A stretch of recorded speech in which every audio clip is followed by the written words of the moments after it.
দর্শক, আপনাদের সবাইকে আমন্ত্রণ জানাচ্ছি আন্তর্জাতিক অঙ্গনের সবশেষ সংবাদ নিয়ে আমাদের প্রতিদিনের আয়োজন যমুনা আই ডেস্কে। শুরুতেই জানাবো শিরোনাম। চিকিৎসাধীন অবস্থায় বাইরে গিয়ে বিতর্কের জন্ম দিলেন ট্রাম্প। শারীরিক অবস্থা নিয়ে ধোঁয়াশা কাটেনি, আজই হাসপাতাল ছাড়তে পারেন বলছে হোয়াইট হাউস। বড় দুই শহরে হামলা পাল্টা হামলায় নতুন মাত্রা পেল আজারবাইজান আর্মেনিয়ার সংঘাত। সেনা প্রত্যাহার না করা পর্যন্ত লড়াই চালিয়ে যাওয়ার ঘোষণা বাকুর। শুরু হলো নোবেলের মৌসুম। হেপাটাইটিস সি আবিষ্কারের স্বীকৃতি হিসাবে চিকিৎসা শাস্ত্রে পুরস্কার পাচ্ছেন যুক্তরাষ্ট্র ও ব্রিটেনের 3 বিজ্ঞানী।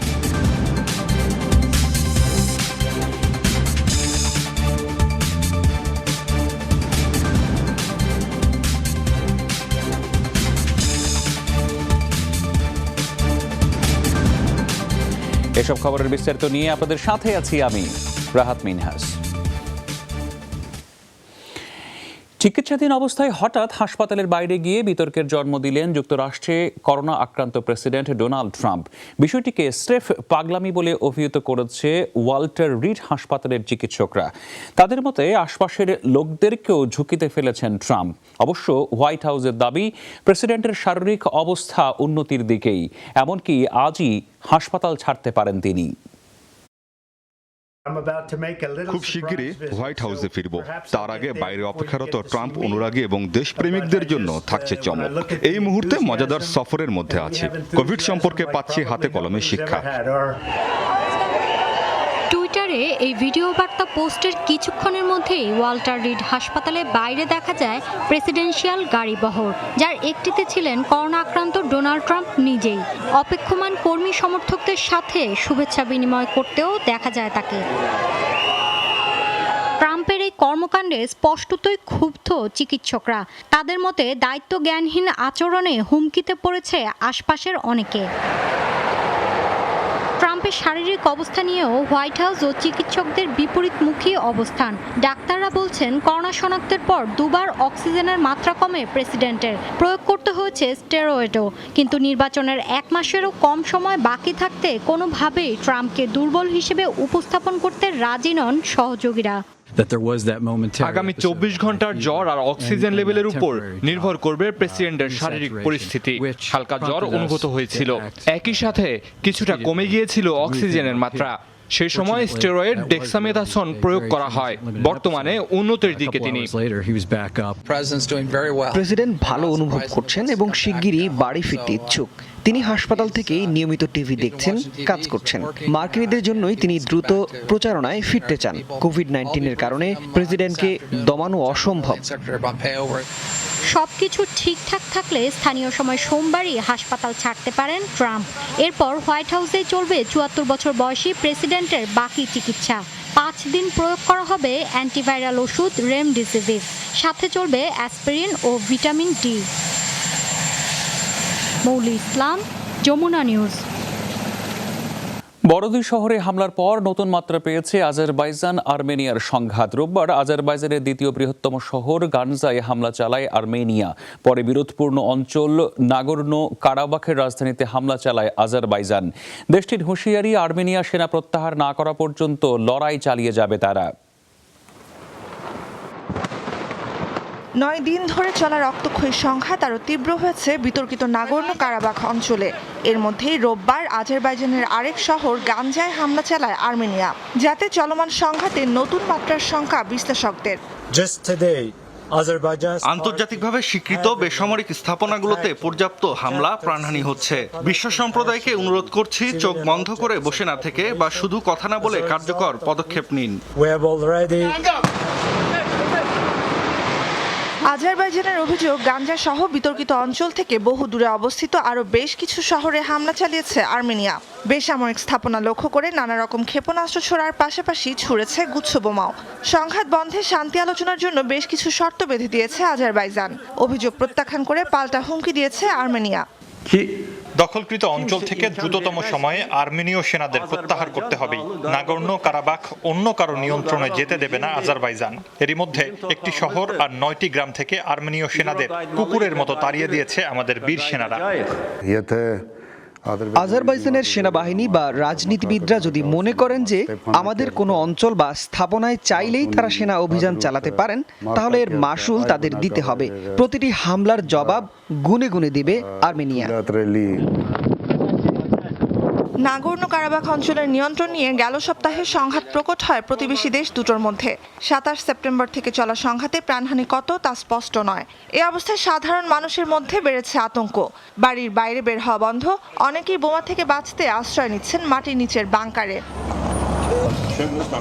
নুজহাত কামাল, যমুনা নিউজ।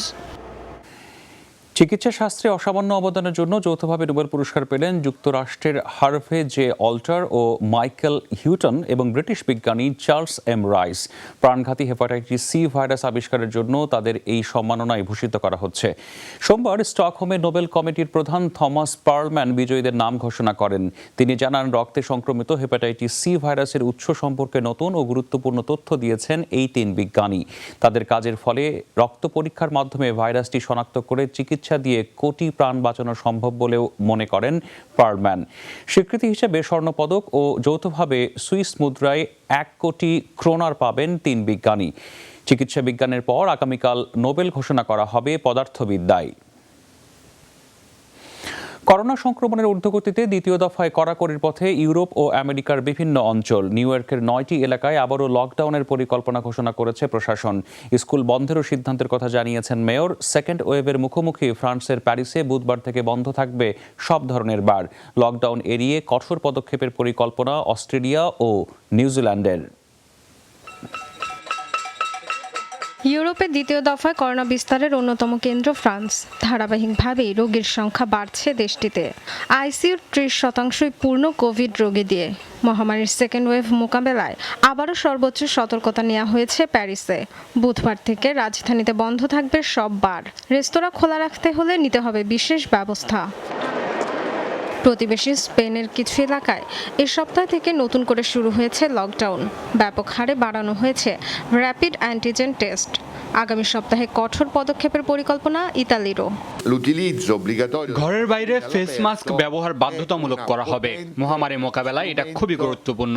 তাছাড়া সবাইকে অন্যান্য স্বাস্থ্যবিধি মানার বিষয়েও মনে করিয়ে দেবে এটা। মার্চ এপ্রিলে যুক্তরাষ্ট্রের মহামারীর মূল কেন্দ্র নিউ ইয়র্কে আবারও বাড়ছে ভাইরাসের প্রকোপ। সবচেয়ে বেশি আক্রান্ত হচ্ছে এমন 9টি এলাকায় নতুন করে লকডাউনের পরিকল্পনা নিয়েছে প্রশাসন। আরও 11টি এলাকাকে রাখা হয়েছে পর্যবেক্ষণে। গত বৃহস্পতিবার সব স্কুল চালু হলেও কিছু চ্যালেঞ্জের মুখোমুখি হতে হচ্ছে, বিশেষ করে ব্রুকলিন ও কুইন্সে। সব তথ্য পর্যবেক্ষণের পর মনে হচ্ছে আবারও কঠোর পদক্ষেপ নিতে হবে। আপাতত 9টি ক্লাস্টার চিহ্নিত করে কড়াকড়ি আরোপের পরিকল্পনা। অস্ট্রেলিয়ায় করোনার হটস্পট ভিক্টোরিয়ায় বাড়ানো হয়েছে নমুনা পরীক্ষা।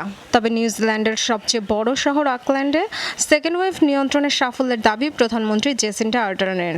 শহরটিতে কড়াকড়ি তুলে নেওয়া হবে বুধবার। ডরথি তাস্টিন, যমুনা নিউজ। বিশ্বজুড়ে 10,41,000 ছাড়ালো করোনা ভাইরাসের প্রাণহানির সংখ্যা। 24 ঘন্টায় মারা গেছেন 4,000-এর বেশি মানুষ। নতুনভাবে 2,48,000 মানুষের শরীরে মিলেছে কোভিড-19-এর উপস্থিতি। ফলে মোট সংক্রমিত 3,54,00,000-এর কাছাকাছি। দৈনিক মৃত্যু আর সংক্রমণের শীর্ষে এখনও ভারত। রোববারও 9 শতাধিক মানুষের মৃত্যুতে দেশটিতে মোট প্রাণহানি 1,03,000 ছুঁই।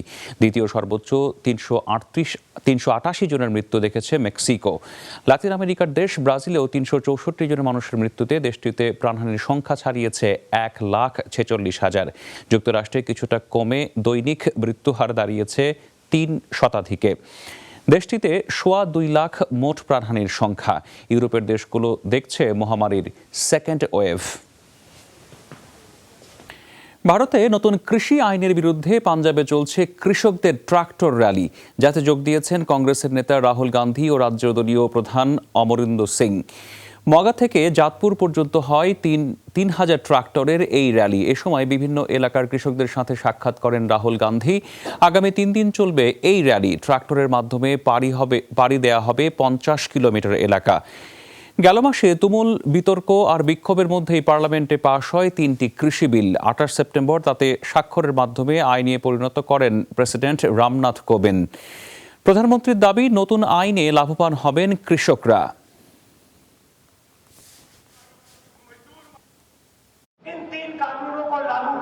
করোনা মহামারীর সময় 3টি কৃষি আইন কার্যকর কি খুব জরুরি ছিল? এই ব্যাপারে রাজ্যসভা লোকসভায় আরও আলোচনা করতে পারত সরকার। প্রধানমন্ত্রীর দাবি কৃষকের কল্যাণে এইসব আইন। তাহলে পাঞ্জাব সহ গোটা দেশের কৃষকরা কেন রাজপথে? কেন তারা এর প্রতিবাদে আন্দোলন করছেন?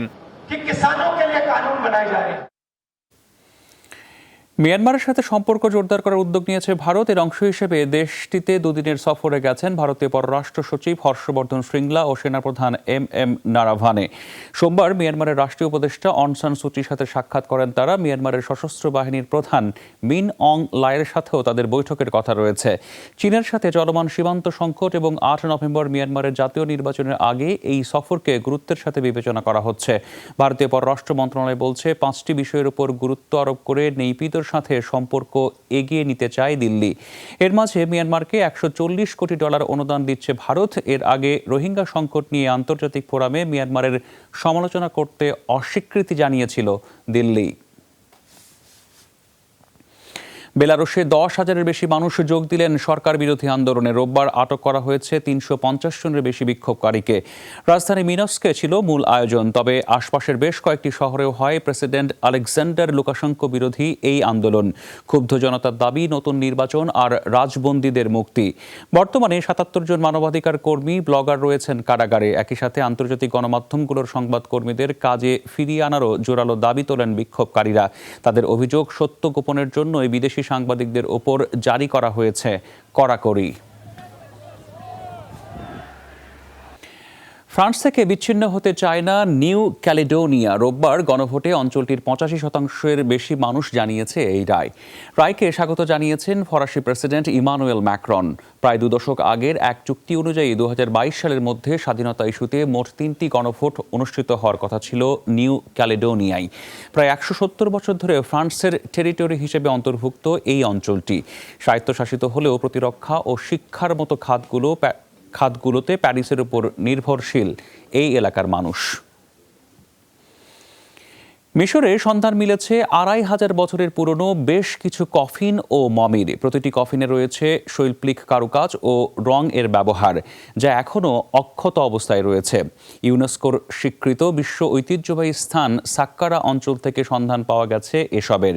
এটিকে অনন্য আবিষ্কার বলছেন প্রত্নতাত্ত্বিকরা। মিশরে পুরাকীর্তি আবিষ্কার নতুন কিছু নয়, প্রায়ই প্রাচীন সভ্যতার নিদর্শন মেলে দেশটিতে। এবার সন্ধান পাওয়া গেছে অর্ধ শতাধিক কফিন এবং মমির। প্রত্নতাত্ত্বিকরা বলছেন উদ্ধারকৃত এসব কাঠের তৈরি কফিন 2500 বছরের পুরনো। ইউনেস্কো স্বীকৃত বিশ্ব ঐতিহ্যবাহী স্থান প্রাচীনতম সাক্কারা এলাকার একটি সমাধিস্থল থেকে সব উদ্ধার করা হয়। প্রাচীন সমাধিভূমি খননের পর 49টি কফিনের সন্ধান মিলেছে। এখনও 3টি খাদে কতগুলো কফিন রয়েছে তা বলা মুশকিল, তাই আমাদের খনন কাজ চলবে। প্রতিটি কফিনে আছে শৈল্পিক কারুকাজ এবং রঙের ব্যবহার। সন্ধানকৃত এসব কফিনে শুধু মানুষেরই নয়, আছে বেশ কিছু প্রাণীর মমিও। হাজার হাজার বছর পরেও যা এখনও অক্ষত। প্রত্নতত্ত্ববিদদের ধারণা প্রাচীন রাজবংশের সদস্য এবং যাজকদের মমি এগুলো। এটি আমাদের জন্য দারুণ এক আবিষ্কার। এত বছর পরও কফিনের রং এবং শিলালিপি অক্ষত আছে, কারণ কাঠের কফিনগুলো সংরক্ষণ করা ছিল খুবই শৈল্পিকভাবে এবং পরিকল্পনা মাফিক। কর্তৃপক্ষ বলছে 2018 সাল থেকে শুরু হয় এর সন্ধান কাজ। উদ্ধারকৃত মমি এবং কফিনগুলো গ্র্যান্ড ইজিপশিয়ান জাদুঘরে রাখা হবে প্রদর্শনীর জন্য।